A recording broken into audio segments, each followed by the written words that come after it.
Hello and welcome back to the Nest and Inside the Iggles live show. Thank you guys very much for joining us today on December 22nd. It's a Friday. We're going to be here. We're going to preview the Eagles week 16 game against the New York Giants on Christmas Day.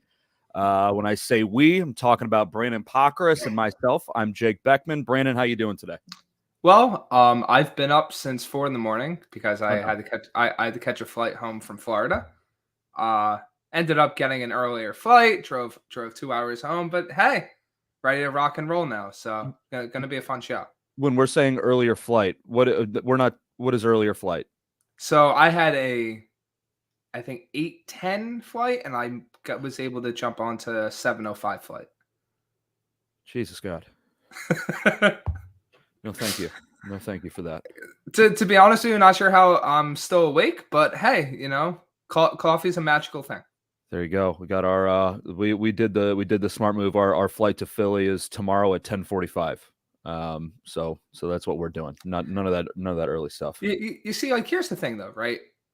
Especially with holiday, are you a big 2 hour get to the airport, or are you sometimes like 3? Oh, we're gonna get to the flight's at 10:45. We're gonna get there at like 8:30. So we're sticking with the 2 hour thing. She's got pre-check because she travels for work, and I'm just some schlub, so I'm gonna have to stand in the poor man's line. But I'll make it through. I'll put in AirPods, and hopefully nobody will talk to me. What airport? I think Delta. What airport? Yeah. We're flying from St. Louis into Atlanta, then Atlanta to Philly. There we go. Yeah. So should be good. It'll be a long day, but we'll get through it. Okay. So let's do a vibe check first. Has your opinion, has your vibes at all changed given this week of, I don't know, I would say chaos and distrust? I wouldn't say my vibe completely has changed, but I'm kind of more focused on how this is all going to go in a sense with, I was always interested to see how they were going to finish the season. But now, especially with the comments from after the game and then throughout this entire week, it's all right. Now I'm really interested to see how they react, because there's two ways this goes, obviously. I mean, there's probably more, but in my eyes, there's two main ways. Right. It's they respond great or they respond bad.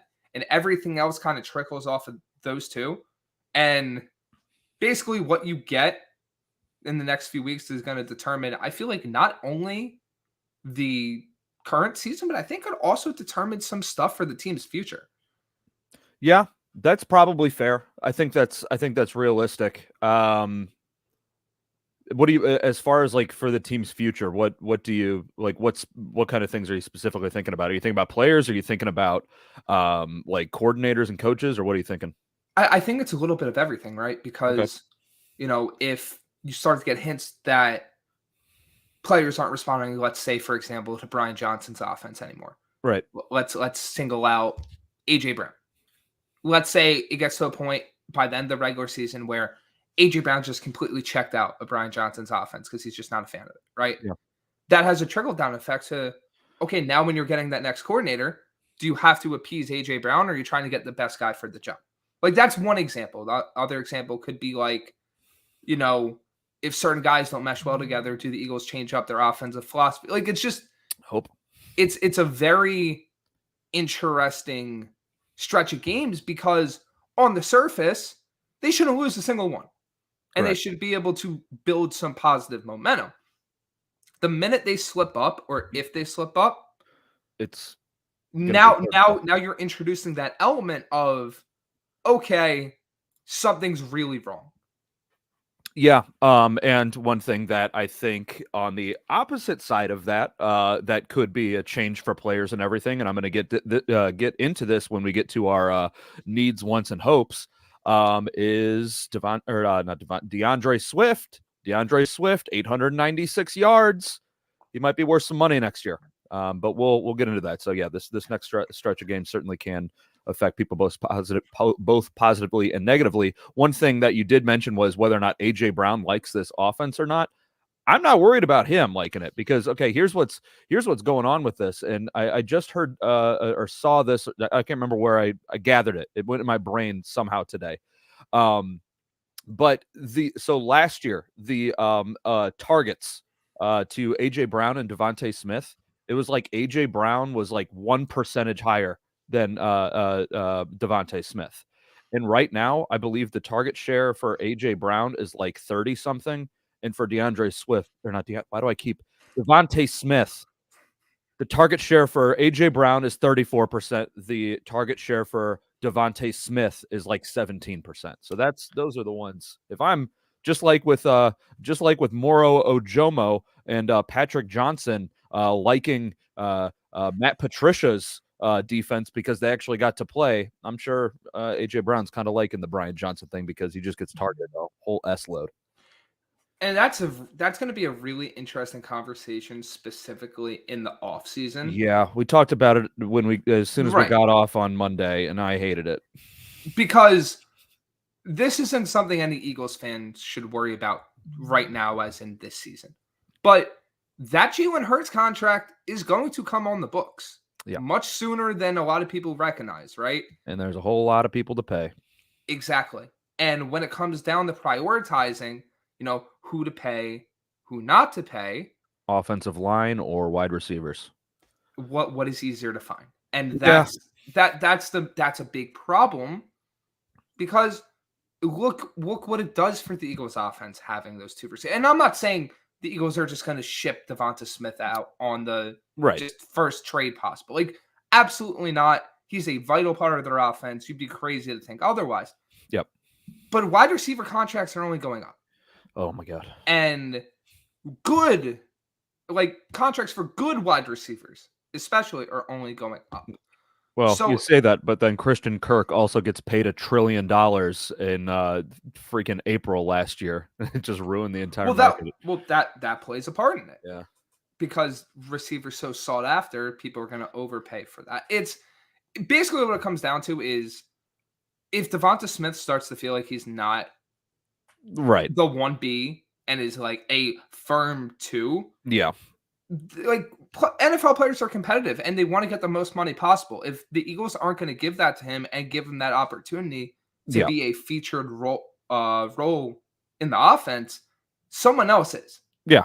And I mean, I love Devontae Smith and I want the best for him. And if that's what he feels, God, I hope that it's for the Eagles and I hope it's the Eagles that do that for him. But if he says, no, thank you, I honestly, after this year, I'd be like, man, I can't blame you. But let's get into this week. How much of these press conferences did you watch? Because I try to watch as many of them as I can, probably all of them during the week. But this week was kind of the week I was like, I kind of need to watch the most. So I saw a few, but I was kind of just scatterbrained for a lot of the week. That's fair enough. With other things. But I guess then I'll toss to you with this. What stood out to you the most, especially in a week after a crushing loss?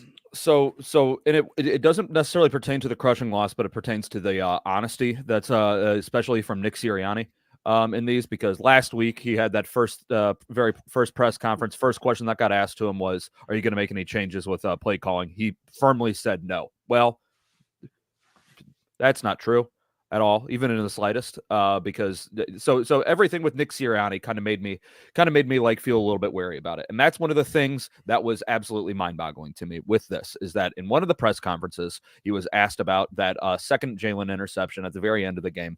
And he said that play design was supposed to be a defensive pass interference. That's what they were going for, which, brother, what are you talking about with that? You're trying to throw to AJ Brown to get a pass interference? So, buddy, that was one of the few answers I actually did see. Yes. Because it stood out to me so much. And the funny thing about that is people joke that, and some people don't joke about it, but a lot of people joke about how the best play in football is the throw it up and get the Joe Flacco. Exactly. The underthrow, get the DPI, completely flip the field, right? Yep. Here's the thing.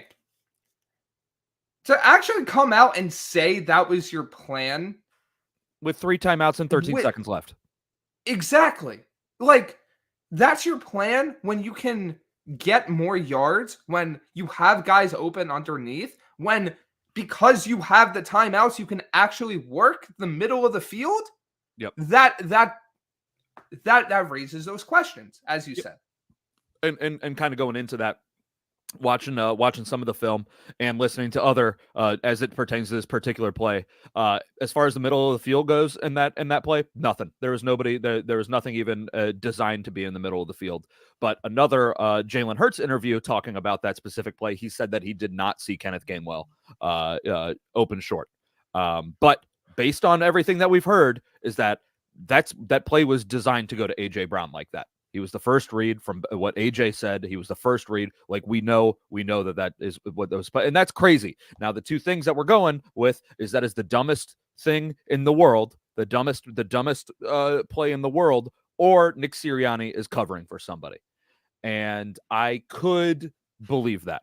I don't think that is totally, because like we said, we know that Nick Sirianni doesn't tell the truth in these things. And if what he says is that it was meant to be a defensive pass interference, he could have been covering for somebody. So I think that is part of it too. You see that a lot with a lot of modern NFL head coaches where they're not really fans of airing things out to the public.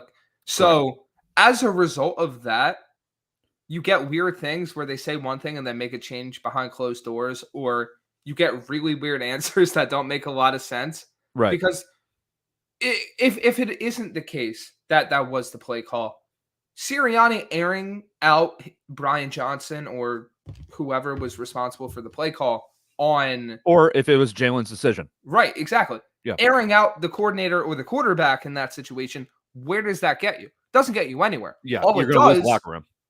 You lose the locker room, and it creates a media controversy that doesn't need to be there, and then you have other factors, and then everything starts to snowball, and you create a situation that isn't entirely focused on winning games. The other option is you could just be like, it was a bad rep. Right. Just exactly. Leave it. But yeah, to say that specifically was a crazy thing. Another thing that got asked, it also pertain. This is a different one. I'm kind of jumping around with the interviews as they come to my head, or the press conferences that come to my head. Brian Johnson was the very first question that he was asked almost before the microphones came on today. Somebody said, somebody asked him, "Are you still calling plays?" And valid question, because apparently drastic changes are not off the table here. And Brian Johnson said yes. So maybe that's still true. I'm not entirely sure. But going back to the Nick Sirianni thing, is that he was adamant that all of the blame goes on him. He was adamant that all the blame goes on to him. And buddy, if that's what you want, that's what you're going to get. That if we're not doing, if you want to do your fire Brian Johnson thing, maybe take a deep breath. And before you send that tweet, take a deep breath and say, Nick wants this. Say Nick wants this, and fire that one off at Nick. So he is incredibly adamant that he is the restaurant, and Brian Johnson is simply the guy picking off the menu. Look, once again, it's a head coach covering for his staff. It's a head coach covering for his players. Right. It's better that you have that than the Brandon Staley, I'm going to throw everyone under the bus and not take any accountability for myself, right? Well, it's better to have what Sirianni is doing. A job than not one. Yeah, that's a big factor too. But accountability is huge, and if he's able to do that in front of the media and then handle whatever needs to handle off camera, sure, whatever. I'm cool. As long as those decisions work out, I think that's all that Eagles fans should care about at the end of the day. Yeah, I mean, as far as things could have gone with this, I would have expected to see, and Nick did get kind of irritated with people asking about like how he's like talking to, like addressing the players, like in the, behind closed doors and everything like that. And he's like, I'm gonna keep all that stuff personal between us, but I don't know. Matt Patricia also talked to did a press conference too, and it was just weird. Oh, Patricia, the guy that isn't actually defensive coordinator, but is the defensive coordinator. It is so bizarre. Man, it's that guy. He does look like and sound like he has taken a big bite of humble pie. After how absolutely terribly his career has gone since the Patriots and getting hired to be the head coach for the Lions. The one thing he said, like him and Darius Slay are like boys now, which all right, you might just be an old guy who thinks that a person who dapped you up is your boy, but that's just Darius Slay, man. That's just big play Slay. Other than that, did you have anything else from week 15 that you wanted to talk about, or you want to move into week 16? I mean, it's kind of like a transition, but Yeah. I'm just going to reiterate the same thing I said from Monday's show. This game is way too important, and it's these types of games where it's so important and it's against an inferior opponent that terrify me. Not just as, someone that watches this team, but as someone that just like covers sports and like you know the makings of a trap type game or a trap stretch when you see it. And it's like, I guess the best way to frame it is the Eagles have gone through so much adversity, more than they have in recent memory over the past 6-7 games. Oh yeah, you'd say. Yeah, since the bye. You worry about heading into this game in the back of your head a little bit that you reach a point in the schedule where it's like, oh, finally, the Giants, and you take the foot off the gas a little bit, and that's when you get punched in the mouth. Yeah, can't afford to do that now. And that can't happen considering what the Cowboys are dealing with and, the 49ers, right? Yeah. Like the Eagles still have an outside shot of retaining a top 2 seed. It's just a matter they can't slip up.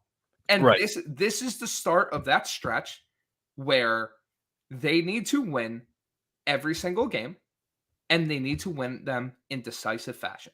There is no excuse. It doesn't matter how it gets done. You need the positive momentum heading into the playoffs. Yeah. No, I mean, this is if you want to start playing your best ball. I mean, again, I think it's far from I'm trying to think of the right way to say this. It's I don't think it's a thought in anybody's mind anymore that this team can put together a complete game. No. But they need to play their best ball in these next 3 weeks to at least have some semblance of hope that they could possibly be competitive in a playoff game. And also, unfortunately, now talking about doing the number 2 seed, you're battling not only the Cowboys for the top of the division, but you're also battling the Lions for that number 2 seed, which is going to be weird when it comes down to the Cowboys-Lions game. Is that next week? Whenever it is, that's going to be the weird. Yeah, that would be next week because 18 is all divisional. Yep, that's going to be weird. Okay, going into week 16, I feel like it's good to talk about the injury report. So this is kind of small right here, but looking at the Eagles thing. So, don't know why it says Avonte Maddox. This might be incorrect. Could this be incorrect? Because I believe. Did I get some did I get something garbage? Why does it say divisional round? Yeah, this is a playoff thing that I pretty sure that might have been from last year. This is gross. Was that was that from the game last year? That was from the game last year. I am pulling up one from December. Hey, we're not perfect. We're not perfect. Okay, Avonte Maddox. You're right. Okay, right here. I can't pull it up, but I have it in front of me. Avonte Maddox practiced in full. Cam Jurgens practiced in full. Players that did not practice. Darius Slay, we knew that one with the knee, which he did say something today about how that his knee's been like a lingering thing since 2019. That's just wonderful to hear. Yeah, buddy, that's what the offseason's for. I don't know. That's my thought. Devontae Smith is on there with a knee, and apparently this is a totally different injury than his hamstring that he's been dealing with all year. They said that this is because of something that happened in last week's game. I know at the beginning of the game there was that screen. It was probably from that throw because he got up a little weird after that. Yeah, he kind of like slonked down on the ground. It didn't look like he got. I've watched it a few times. He didn't look like he got like blasted in the knee or anything like that. It was just which is much more frightening. I'm pretty sure it was like a weird angle. Yeah, where he had to like dive backwards over AJ Brown in order to catch the ball because it's a bad throw. So yeah, that's certainly a frightening thing. Landon Dickerson did not practice with a thumb. I believe he got surgery on his thumb. And it's not supposed to be anything like major league. He should be back for the end of the season. Zach Cunningham did not practice. Nicholas Morrow did not practice, which is really awful. Because that means it's Shaq Leonard and Ben Van Sumeren, I think. Is there another linebacker on this roster? I don't think there is. I'd say Nakobe Dean, but he's hurt. Yeah, Christian Ellis. They put him on the waiver. They waived him, and then it got picked up by the Patriots. And man, Shaq Leonard, he ain't got it. If your thoughts were the ceiling is that he plays at half the level he did when he was an All-Pro, and the floor is he's totally inconsequential, buddy, it's the floor, man. It's the floor. There was one specific play where Sidney Brown hammered, can't remember who the hell it was, but it was on some like a screen, I think, that the Seahawks threw. Sidney Brown hit him, missed it didn't wrap up, but then Shaq Leonard's out there with his arms stretched like a guy trying to get a bird out of his house. Man, it was bad. Shaq Leonard ain't it, dude, and that's who we got. So with those injuries, right, it seems like they're focused a lot with, obviously, Devonta Smith, huge one. Mm-hmm. Focused a lot with the offensive line and the linebackers. Yes. And you obviously have Maddox as well. Yes. Maddox on to start with a slightly positive note, right? Do that. Yep. The fact that Maddox is is working his way back, if he is able to get on the field for the Eagles in the playoffs, the impact that he can make in their secondary cannot be understated. Oh, yeah. The slot cornerback position is probably the most underrated position in all of football. If the Eagles, with the teams that they could be facing in the first round or second round, depending how everything shakes out, obviously.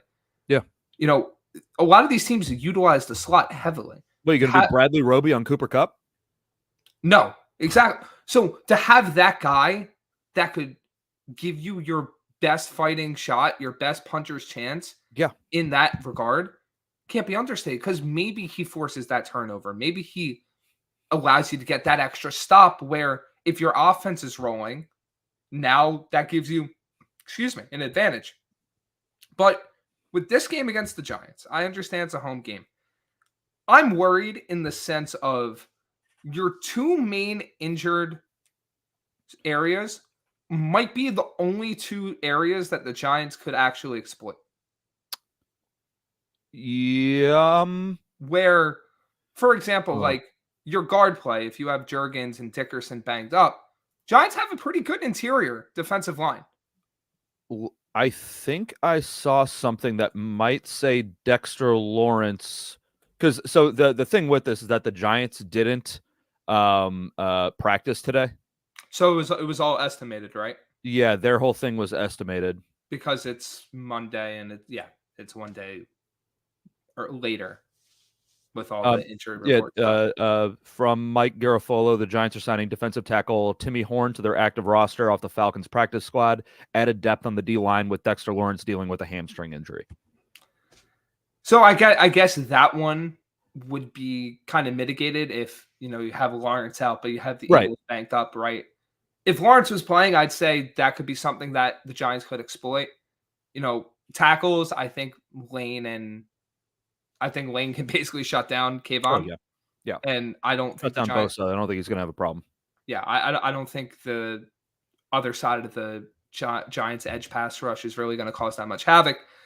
The other area is their linebackers, and I worry in the sense of if Saquon's able to get to the second level, it might be bad. He could cause some havoc. Yeah, one thing that you would need to do to stop him is gang tackle, and guess what the Eagles aren't good at? Gang tackling. or tackling in general. The big flashing red sign for me is I look back to last week with how Kenneth Walker ran in the second half. And I'm like, Saquon's a better runner than Kenneth Walker. And Can be, yeah. Can be. Agreed. And it's like, if he's able to get to that second level, is there a possibility he's able to create those plays? And this isn't me saying, oh, I think the Giants are just going to, just play smash mouth and just run it down the Eagles' throat. No, I'm not saying that. Right. But it's a matter of, if they're able to get to that second level, having extremely inexperienced linebacker play against, no matter how you view their offensive personnel, a mid to good play caller in Brian Daboll, that's dangerous because you have younger players that could have their eyes caught in the backfield, and that instant of reaction time one way could be the difference between a 1-yard loss and a 15-yard gain.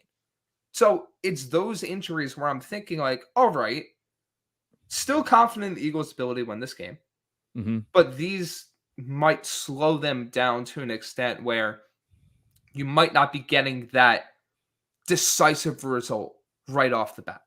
Yeah, and especially talking about the offensive line, Wink Martindale loves him some weirdo blitzes. That man loves. That is his whole defense. He's addicted. He's addicted to blitzing.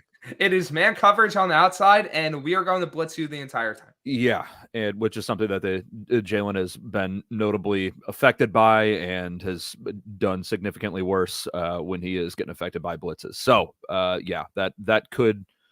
Having one lineman and then or having one guard and then having Kelsey have to try to support that, and then other gaps open up, that could be something that is troubling. But yeah, hopefully Tyler Steen, maybe Sua Opeta. On top of that, now if you have multiple offensive line injuries and new replacements, how do they handle the stunts? How does the communication look? It's that type of stuff. Do you trust Jalen to be able to be better against the blitz? Do you trust Brian Johnson to come up with the right calls to counteract the blitz, to get the ball out of his hands quickly, to get the ball in the hands of Swift and AJ Brown and Devonta Smith and he plays, and not Quez, but Zacchaeus and Goddard, right? Yep. Because that's the next step in that. Where if not able to execute that, Martindale might be able to get the better of Jalen on a few plays. Yep. Yeah. So yeah, I mean those injuries definitely. It's gonna be it runs more than just the guy. Right. It's much deeper than that. But I believe looking at the Giants one, I didn't pull up the right one like I said, but they also have their Evan Neal is out. Or did not practice with an ankle. I don't know. It seemed much more like their injury report was I mean a CVS receipt is what it looked like. Okay, so going into this game, what as far as matchups for the Eagles defense and the Giants offense go, is there any that are worrisome to you? I know you brought up Saquon. I know Darren Waller's back. Is there anything that's really catching your eye? I just worry about the linebackers. But that's mitigated if the Eagles front seven can, and when I say front seven, I mean really like the defensive line, Jalen Carter, Fletcher Cox, et cetera, et cetera. If they can impose their will, you're able to mitigate how much impact the linebackers have to make in that game, right? Yeah. And so here's where my mind is kind of getting wrapped up, and try to help me parse this out. All right, so a very comparable team to the Giants is the New England Patriots. They're both bad. I say offense wise, they're both terrible offenses. Right. The beginning of the year, Hunter Henry and Mike Gesicki, the Patriots tight ends, lit up the Eagles. But at that point, the Patriots didn't know how bad they were. And do you think that there could be an exposure like that? I feel like the Giants maybe know how bad they are, but Tommy DeVito gives them a little bit of juice, so maybe it's kind of the same thing. What, like, is this a dumb thought? Is it dumb to have that kind of comparison? I mean, it's hard because it's like, do you trust Darren Waller to be able to do everything that Hunter Henry was able to do at the beginning of the year when I don't trust Darren Waller to be able to walk without twisting his ankle. Well, Waller's been battling a hamstring injury for this entire season, right? Also, it's hard because of what the New England's done to Mac Jones, but in a vacuum, I would trust Mac Jones more to make those types of throws than Tommy DeVito to make those throws. But there's always the possibility. So I'm like torn because if there was a way for the Giants to exploit the Eagles defense, it'd be in that fashion that New England was able to do at the beginning of the year. Yeah, it's just one of the, because Darren Waller does carry that name. I mean, obviously he's not the same. It's not the same. Was that 2021 or 2020 when he actually had a year? Yeah, but it's still, you got to follow the money, and they paid him an S-load of money. But maybe that could just be Joe Shane being a total dum-dum. Tommy DeVito, a lot of juice, big running guy, not a big throwing guy. Sacked more than I think anybody else in the world. No, Sam Howell, but he's also played less games than Sam Howell, and he's playing behind an injured offensive line, and underperforming and injured offensive line. Where are you at with the Tommy DeVito thing? I think it's a cool story. I'm interested to see if he's I think maybe the final chapter of the 2023 era for him could be him beating the Eagles. I don't think it happens, but it's like it's a weird spot, right? Because he's just not good. No, he's not good. He's a backup at best. He's a backup young running back or quarterback. And it's interesting because this is the weird type of game, whether it's now or week 18, where you would just look at the score and you're like, oh, okay, the Giants are beating the Eagles, and DeVito, for whatever reason, has like 2 touchdowns and 175 or 180 yards, and the Giants steal the, like, that wouldn't surprise me, but it would take a huge letdown for the Eagles to even come close to lose. Like, I don't see a way the Eagles just come out flat in this game, because they can't.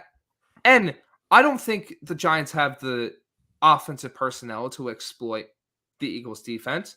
I don't think they have the offensive line to deal with the Eagles defensive line. Flip that around. I don't think the Giants have the defensive personnel to limit Jalen Hurts and the Eagles offense. But it's tough because the Eagles have not been playing to what everyone expects. So if they're not playing to their level, there's a shot that Giants catch them at the wrong time. Yeah, it doesn't. So maybe we can let's move the conversation this way. Kyle, doing good. Happy holidays. Happy holidays to you as well. Let's do this. Let's do our needs, wants, and hopes for the defense. Maybe I think this might be a good way that we could parse this out. What are you needing to see from this defense? What do I need? Yes. Dominate. Like legitimately dominate, and it starts with the defensive line. This is the way I would look at it is the Giants are a team that is considerably worse in every aspect of their roster on offense than the Eagles are on defense. Do not let the Giants dictate this game in any way, shape, or form on the offensive side of the ball. Impose your will. Do not let Saquon get going. Do not let DeVito rip off a big run or two to get him going and to get the offense going. Take care of business. Show why you're one of the better teams in football, or supposed to be one of the better teams in football, and just do what you're supposed to. Yeah, I'm kind of on the same page with you there. What I'm needing to see out of this, it's for the defensive line to get out of their garbage, get out of this. I understand that it's been tiring and everything like that, and nothing is getting better with the amount of snaps that they're doing. The rotations have been terrible. We talked about that on Monday. That was another thing going back to last week. I brought it up earlier. Moro Ojimo, whatever it is. He was on the field for that last drive. No Brandon Graham, who had a sack earlier, which is very frustrating to me. Maybe that's Matt Patricia being like, "Hey, Brandon Graham, I know that you sacked Tom Brady in the Super Bowl. This is me getting back at you." I don't know what the hell. I'm still on the Matt Patricia as a sleeper agent. I'm still on that. But yes, for me, it is the defensive line needs to be able to get home. This Tommy DeVito gets sacked. It's so much. He's incredibly easy to sack. He's so willing to run. He's so willing to hold on to the ball. He's got nobody to throw the ball to. They need to be able to get home. They need to be able to start doing what this team has so heavily invested in them. Josh Sweat and Hassan Reddick. I was so high on Josh Sweat at the beginning of the year. They kept doing these come in clutch at the end of the games and get these big sacks kind of. They kept doing that over and over, and then that has absolutely vanished. They're the worst team with sack rate on third downs. They got to be able to do that. They got to be able to help their team get off the field on third downs, and making them the third and longs is going to be or getting home on third and longs and getting the team to third and longs is going to be great. So that's what my defensive need is. What is your defensive hope? Defensive defensive want? Correct. Sign of life from the secondary. Okay. I maybe that falls into more hope, but I think it's a want because of how imperative it is for the Eagles to have this, right? Where, I understand it's a lot of young players, but what you need to see from young players is development throughout the season. I'm exactly on the same page with you. You need to see a Josh Jobe, an Eli Ricks, a Keely Ringo. Keely Ringo, I think, is the best out of the group so far. He'll be a starting cornerback next year. But hey, shut down Darius Slayton. Shut down Wan'Dale Robinson. Have a game where the young core of the Eagles secondary has, and I know this is arbitrary, a PFF grade of like 75 in coverage. Right. Where it's a game that even against an inferior opponent, maybe it allows this group of young players to be like, hey, we can do this. We are able to play at this level. Because confidence, no matter what sport it is, it's so imperative to how players react to different things and how they progress. You get that one game under your belt where you feel like you can do no wrong and you're the best guy on the field, the best guy on defense. Yep. That can carry over to Arizona. And then if you repeat that can carry over to the second Giants game. And before you know it, maybe that secondary is playing at a much better level against the Rams, against the Packers, against the Buccaneers, and the Eagles are set up for a little bit better playoff success than everyone thinks so at the moment. Yeah. No, I was wanting to see development from the young guys. I mean, that's all it is for me. There was a reason that they didn't target Keely Ringo on the Seahawks didn't target Keely Ringo on that last drive, and it's because Bradbury's beatable. Well, obviously it was also on DK Metcalf, but whatever. There's multiple things can be true. But yes, I want to make sure that we're seeing development out of these guys. I want to see Sidney Brown being physical, actually wrapping up. I want to see development out of the young guys in the secondary. That's just the main thing for me. Because what we have right now is clearly not it, but it can be in the future. That's where I'm at with that. And to build off that, right? It's also kind of like a tryout because the Eagles could take a cornerback with their first or high draft selections, right? They could completely revamp a secondary and be like, hey, we're drafting a bunch of young guys, compete this season, compete in training camp, and whoever wins out, wins out. What's your thought on the Eagles potentially, like if they would have taken Joey Porter Jr. over Nolan Smith? So yeah, I can't exactly I can relate this to a different team, right? So which one? Jets, because it's a very similar thing. They took Will McDonald, yeah, as the Eagles took Nolan Smith. Ironically, these are two of the best defensive lines in the NFL taking another player. Right. The Jets were in a position to take JSN, Zay Flowers, Jordan Addison, you name it. I think what they were thinking was, they weren't going to re-sign Bryce Huff. Bryce Huff was only situational, yada, yada. It doesn't make sense positionally value. Right. Because guess what? Look at their receiving core this season. It's Garrett Wilson and literally nothing else. Imagine if you have a JSN. Imagine if you have a Zay Flowers, a Jordan Addison. Now you have two great wide receivers for an Aaron Rodgers that is returning next year, and you can take that step. Right. Flip that back to the Eagles, right? It was a rich get richer type thing. Maybe Howie's feeling himself with the whole Georgia to Philly pipeline, right? Yeah. And I'm not saying Nolan Smith is a bad player or anything. I think he's going to be pretty damn good. Hope so. But it was a position where they really didn't need it. You have Hassan Reddick. You have Josh Sweat. You have guys that can rush the passer already. But they might have overvalued what Darius Slay and James Bradbury could bring to the table. They might have overvalued what Job and, well, I guess not Job at that point, but maybe you don't know how they thought the rest of their draft board would shake out, right? So it could have been a case of Howie thinking the veterans could hold it down for another year, and maybe that fall off came sooner than he expected. Oh God, I hope so. Otherwise, he's a psychopath. So I don't think it's like an egregious pass where, oh, how could you not take the young corner? Because they did sign some young corners. They did try to address that with UDFAs, and those can be hit or miss. But I think even looking at the contracts of Slay and Bradbury, the Eagles were going to address or are going to address the secondary sooner rather than later.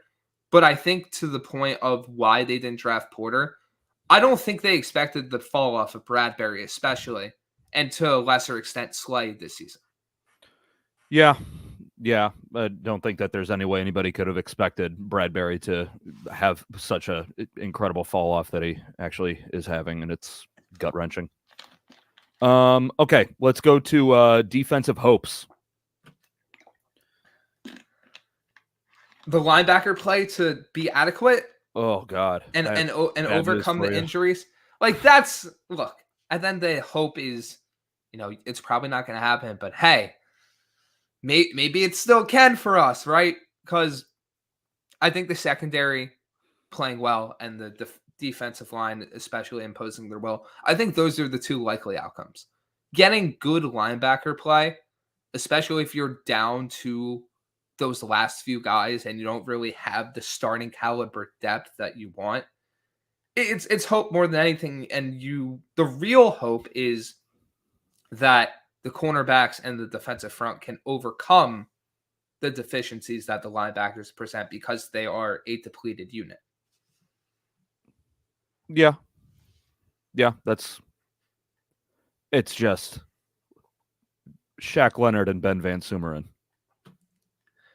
I thought we were fans of Van Sumeren coming out of preseason. I don't recall. I said I didn't like him because his last name is too hoity-toity for me. Fair. His name is very waspy. That's where I'm at with him. But I mean, maybe he could do. Again, it would be good to see a young linebacker actually step up, because that could potentially be a not needing to spend resources at linebacker next year. Well, Lord knows that Howie isn't going to draft one. No, he's again. If what did I say? Somebody was allergic to something. Oh yeah, if somebody was addicted to something, Howie's allergic to drafting a linebacker. For me, my hope is the turnovers. It seems like it could be realistic. Tommy DeVito, he's not really turning the ball over that much. I mean, he's not really throwing the ball a whole lot. But he's only had 103 completions. He's only turned the ball or thrown 3 interceptions. What is it? He's at 2 fumbles. It's potentially there, but that's one of those things that's going to give this defense a spark of life and be able to actually be like, maybe they could turnovers could come in bunches, maybe, is what I'm telling myself. You're hoping it gets that ball rolling. I'm just hoping something. Just get some swagger back, because the turnover differential is one of those things that is a huge player in wins and losses in a season and just for the game. And maybe if we're talking about this team potentially playing their best ball, the turnover margin is going to have to change, because the Eagles, I believe, are negative right now. Maybe it's not negative double digits or anything. It might be negative like 4 or 5 or something like that, but it ain't. Maybe it is double digits. Hell, now I'm thinking about it with how careless they're being with the ball on offense. I'm not entirely sure, but they have not had a whole lot of turnovers this year. So that's kind of what I'm hoping for. But let's go into the offensive side of the ball. Are there any matchups from the Eagles offense to the Giants defense that are startling you at all, that even are remotely competitive? It seems like talent wise, if we're talking Dexter Lawrence not playing, that's the thing. If Lawrence is out, then I'm not worried. Deonte Banks was their first round draft pick, right? Yes. Okay. Yes. Yeah. I'm not worried. No, I'm not worried. Yeah, I'm not worried. I'm going to look up Deonte Banks' measurables right now. 6'2", 205. Okay, so he's bigger than that other guy that we saw for the Commanders. At least he's corner sized. He's been a pretty good corner for them, and I think he will be a starter for them going forward. But is he good enough to consistently shut down AJ Brown and Devonta Smith? I guess we'll have to see. Right. Okay. So yeah, the matchup wise on their defense, I mean, they're bad for a reason. It's because of a lack of talent. Right. What are your? Let me pull up. Oh, I didn't make a banner. What are your offensive needs? Offensive needs. So I said I needed a balanced game plan, and it was in the process of having that last week when things were working, but it kind of all fell apart.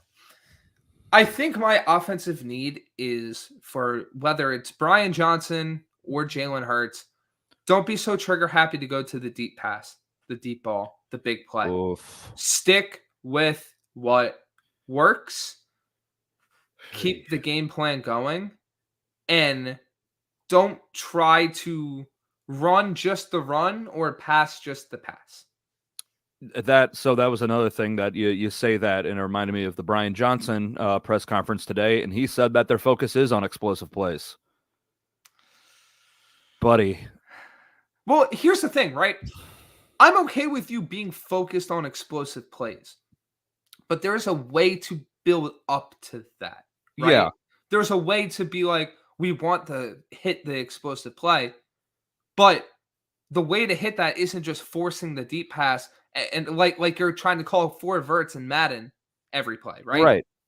Yeah. To me, it's like, okay, you're playing capture the flag on Halo 2. You're down 2-0. You can't just run for the sniper rifle. Like, you're going to get shot up, and it's not going to work for you. You got to build and move forward before you go for that kill shot. It's exactly. So, like, for example, we utilize DeAndre Swift or Gainwell or however you want to do it.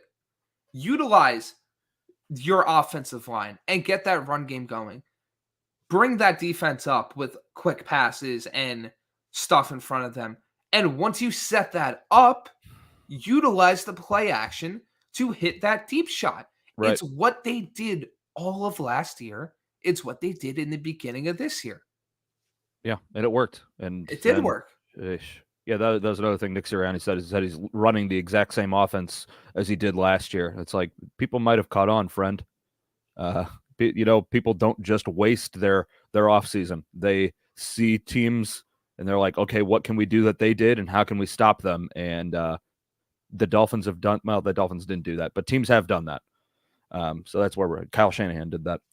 But I think that's a great point, because if teams just sit in and I think I saw just the cover 2 shell and the Eagles just get impatient, that's how Right. you force the turnovers.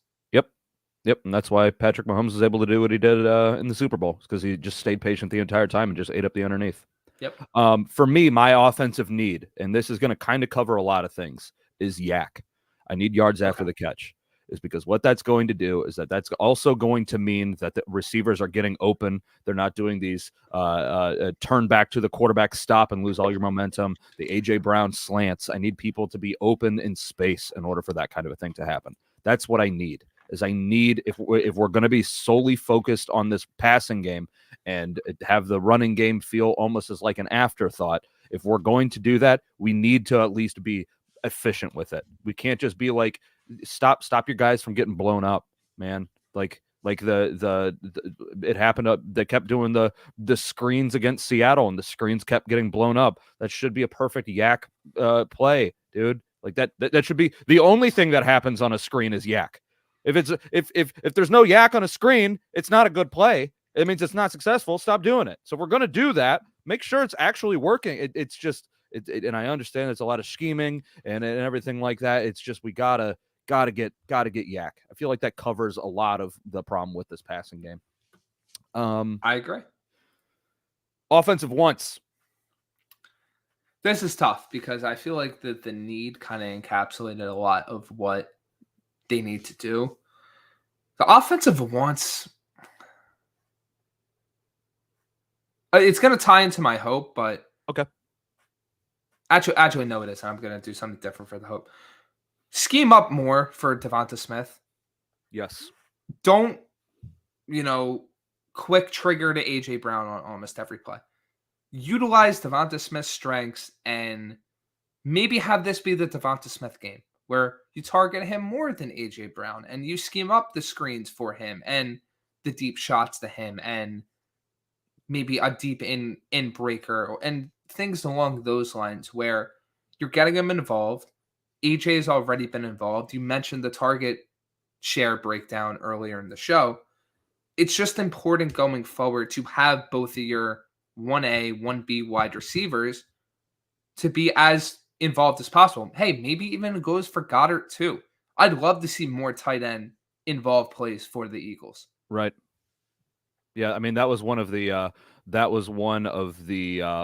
things that we were talking about before the season was Jalen going to have 3,000-yard receivers, and I mean it's not going to happen this year. Devontae is very close. I'm pulling up these stats right now. Devontae is at 957 yards. Dallas Goedert's at 470. It doesn't help that he had all those games out, but even if he did, do you really have faith that he was going to be able to do that? My want is for DeAndre Swift to get over 1,000 yards on the season. DeAndre Swift to have 104 yards on in this game is all he needs. I don't think that is going to happen. I don't think that it's going to happen. Few reasons. Number one, Kenny Gainwell, and they love giving Kenny Gainwell the ball. Number two is Boston Scott. And this kind of is a question I was going to ask you. Is we know that Nick Sirianni goes into the memes, and you brought it up earlier. Is this game super? How important is Boston Scott getting a touchdown compared to how important this game is? Because if this game's super duper important, Nick, you got to leave the memes behind. I don't know. I'm just as interested in this as you. Right. And that if we want to jump forward to the last thing, that kind of ties into my offensive hope. I want them to thaw out Rashad Penny. Okay. And I know this is like, oh, Penny hasn't played all year. Maybe a power runner adds a different element to this offense that changes some things. That maybe gets the defense on their toes a little bit more and inching upfield. And maybe it gives the Eagles that little bit of edge to hit that big play. Like maybe it changes something because what is he here for if you don't activate him now? Are you just going to unleash him in the playoffs after he hasn't played the entire season? Yeah, you want Rashad Penny's first time that he gets hit in 4 months to be in a freaking wild card game? Like, is that what you want? And my perspective with it is he brings something to the running back position that none of them do. Yeah. Just pure power. Yeah. Kenny Gainwell can get tackled by one person. Yeah, I love DeAndre Swift. I think Swift is one of the better running backs in the NFL when he's right and when he's going. Yep.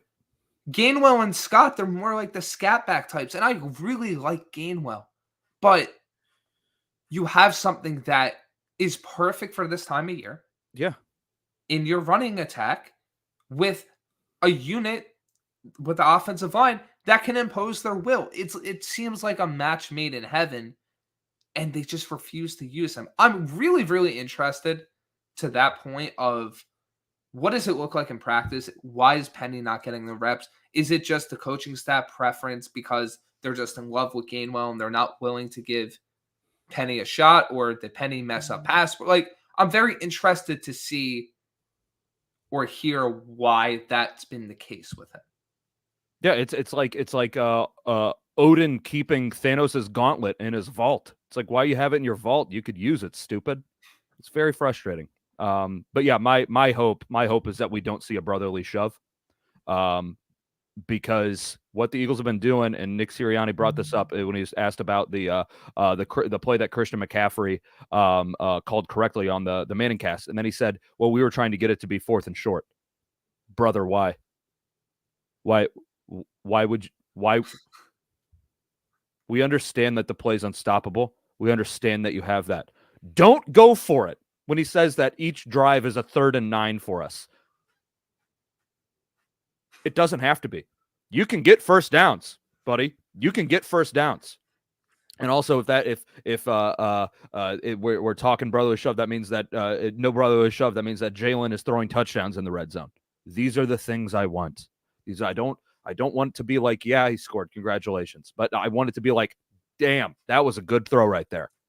So here's my thing. I really enjoy the play because yes. I'm a big proponent of I don't want to ban. There's been so many instances of it failing with other teams outside the Eagles. Do you think it is actually taking a toll on the Eagles offense? Specifically Jalen and the offensive line. Physically, no.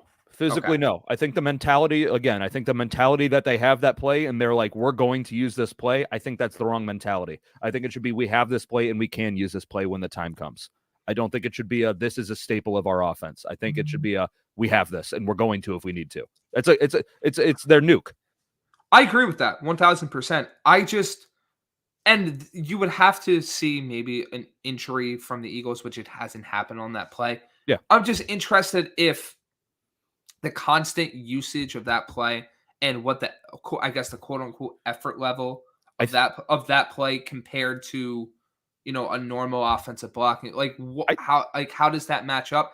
I don't think it has a major difference, but I'm really interested to see if it does have a little bit of an impact. I think the effort level, based on what I've heard, is that the effort level is extreme. Like they have to use all of their force all at once, but it's a pretty low impact play because they're not like going and slamming into somebody. They're just jamming through people.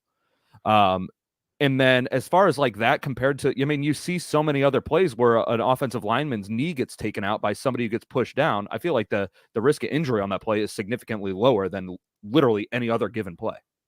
No, exactly. And then like that victory formation. That's like the discussion around the play itself. I'm interested to see if that actually is something that comes into play, but I don't think it really does. I think it's a physical exertion rather than a like a physical harm. Yeah, I'm trying to think of the word, liability. Okay, so we got all that. Let us go through this end of this. At least try to do it fairly quickly. What are your what do you think the headline's going to be next week? Eagles win. Like I think it's just going to be Eagles win. Period. Yeah, I think it's going to be a ho hum Eagles win, and then the conversation shifts. Okay, yeah, it was just the Giants. Can they stack it on top? With the Cardinals game. My faith that this is going to be the blowout that we need to see in order to feel comfortable is incredibly low. I don't think that there's going to be, after this game, it's going to be like, okay, they threw up 50 and they allowed 7 points. Like, I don't think that it's going to be that kind of a thing. That'd be great. It would be great. That would be a good need, want, hope fantasy. We're not quite there yet. For me, I think that it's going to be defensive backfield is good. I think again, I'm kind of relying on these young guys. For this. I'm not saying this is going to be the headline. I think you're right with the major headline being Eagles win, period. But I think that it's going to be, I think it could be young defensive backs are good, is kind of where I'm going. Because if we're looking at young defensive backs, we're looking at Keely Ringo, Eli Ricks potentially. I'm not all in on Josh Jobe. Reed Blankenship's still a young guy. I'm thinking that hopefully that, again, my brain, in my mind, I think the Eagles have no shot of making it to the Super Bowl this year, moving on to next season, developing. I'm hoping that at this point we can be like, okay, we have hope in the defensive backfield. What is your prediction for the game? I say Eagles win 27-10. 27-10. I was going to go 28-14. I'll go 31-14 because I think that Jake Elliott's going to kick a field goal. I don't have faith in the Eagles' red zone offense at this point. I know there was a thing there for a minute where they 3 straight games they were hitting at like 100% red zone efficiency. It was a mirage. Yeah, that was a facade, and we were all fooled. We had the wool pulling over our eyes, and we should be angry about it. But yes, I think that it's going to be 31-14. But that would mean the Eagles cover because the line is up to 13.5. I'm going to go 25-18. You think 24-18. One score game. Wow. Okay. I don't know what I was thinking. I don't think, because I don't think that the Giants are going to get 3 touchdowns, but I don't think that the Eagles are going to cover, and I still think that Jake Elliott's going to kick a field goal. I think that it's going to be 24-18. All right. Right? That's not crazy, right? To think that the Giants are going to score 3 times is a psychotic thing. Maybe I don't know. Maybe they do cover. This line is so stupidly big. I think it's going to be in the middle of us, where I have it at 27-10. Giants don't really do much. There's also the side of it where the Giants show up and score a little bit more. There's also the chance that the Eagles score less than expected. I agree with you in principle that this game being a 2-score spread, essentially 2-score. Yeah, Eagles would have to win by 2 scores in order two touchdowns in order to cover. It's kind of crazy because the Eagles' offense just hasn't been good, right, for the most part recently. And their defense has also been bad. Yeah. So it's just basically for me, I just need to see this game, the Eagles prove that they're leagues above the Giants before, like next week, I'm comfortable giving like a 3-score win over the Cardinals or something. That's fair. But is there a score that you would need to see in order to be like comfortable? I know I said 50-7 would probably be the only thing that makes me be like, okay. So I predicted 27-10, probably up it to like 34-7, 34-3. Couple more touchdowns for the Eagles, 1 fewer for the. Yeah. Okay. That's fair. That's realistic. All right. You got anything else? Just win, because good Lord, if they lose this game, let me put it like this. If the Eagles lose this game on Monday, I physically don't know how we go about this show. I'm going to be, that picture of the guy in the Donovan McNabb jersey standing on the side of the bridge, and then the cop walks up to him and talks to him from killing himself? Mm-hmm. That's where I'll be. Cop. That's where I'll be, except I'll be facing the other way and then actually jumping off that bridge. So that's where I'm going to be at. But, hey, at least I know it. I'm planning ahead, baby. This is called human growth. That's what this is. All right. Everybody, thank you very much for hanging. Oh, God, I'm dying. Thank you, everybody, very much for hanging out with us this Friday evening. The Eagles are playing on Christmas Day. Hopefully it doesn't ruin the entire year. It's been a very long, very, very long December, but hopefully the Eagles get right on Christmas Day and beat the New York Giants. Again, thank you guys very much for hanging out with us. We will talk to you at some point next week. I'm not entirely sure when, but that is Brandon Pockris. My name is Jake Beckman. Hopefully you didn't listen to the first second of the shouldn't even have brought it up. Well, it's fine. It's whatever. I'll text Jeff about it and try to get that edited out. All right. I'll catch you guys later. Y'all have a good one. Merry Christmas. Go Birds. Merry Christmas.